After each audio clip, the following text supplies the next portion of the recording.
Hello guys, আজকে তোমাদের জন্য একটি নতুন গেম নিয়ে এসেছি, যেটার নাম হচ্ছে বাংলাদেশ বাস সিমুলেটর, যেটি ইন্দোনেশিয়া গেম সিমুলেটরের মতো একটি গেম।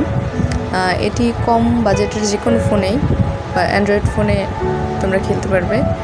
আর ফোনের মধ্যে যদি জিবিও কম থাকে সেক্ষেত্রেও তোমরা এটা ইউজ করতে পারবে।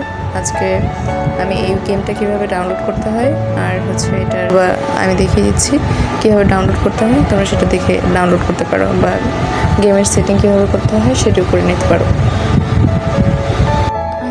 তো প্রথমে তোমাদের প্লে স্টোরে যেতে হবে। প্লে স্টোরে গিয়ে দেখো এখানে লেখা আছে বাস সিমুলেটর বাংলাদেশ।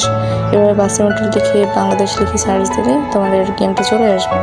দেখো ওখানে যেটা আমি সিলেক্ট করে দিয়েছি তোমরা সেটা সিলেক্ট করবে।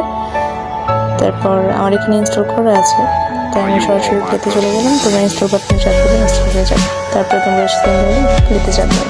তারপর দেখো একটা আইকন আসছে, সেখানে তোমাদের কোনো সমস্যা হলে আবার রিপিট করবে। তারপরে তোমাদের এখানে নিজের ইচ্ছে মতো যে কোনো একটা আইকন, অর্থাৎ ফেসবুক বা তোমার গুগল যে কোনো অ্যাকাউন্টের সাথে এটাকে কানেক্ট করে নিতে হবে।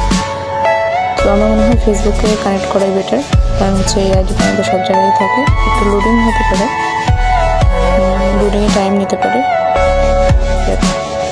লোডিং হবে একটু। তারপর যে কোনো একটা আইকন আসবে, আইকনের মধ্যে থেকে তোমাকে একটা সিলেক্ট করতে হবে। এখানে তারা দেখিয়ে দিবে কোথায় কী আছে, কোনটা ইউজ করতে হয়, কোনটা কীভাবে যায়। তোমরা স্টিয়ারিং সিলেক্ট করার পর এভাবে স্টিয়ারিং চেপে স্টার্ট বাটন চাপবে। তারপরে এই যে সবুজ আইকন যেটা আসছে, সবুজের এখানে নিতে হবে।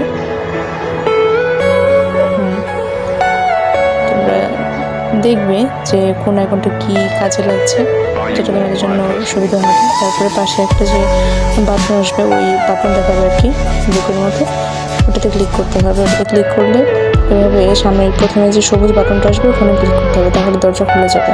দরজা খোলার, পাশের দরজা খোলার বা এন্ট্রি নেওয়ার আইকন। এরপরে আবার সবুজ জায়গায় যেতে হবে। এটা আসলে দেখানো তাদের যে বাসটা চালাতে পারছি কিনা। তারপর নিচে চাপলে ওই বাটন নিচে দরজা খুলে যাবে। এরপর থেকে তোমাকে একটা আইডি ওপেন করতে হবে। এখন তুমি যদি ছেলে হও তাহলে সেক্ষেত্রে ছেলেদের আইডি ওপেন করতে পারো। এক্ষেত্রে নাম দিতে হবে প্রথমে সিলেক্ট করে। আমি এখানে আমার নাম ঋতু ইসলাম দিয়ে দিয়েছি। তো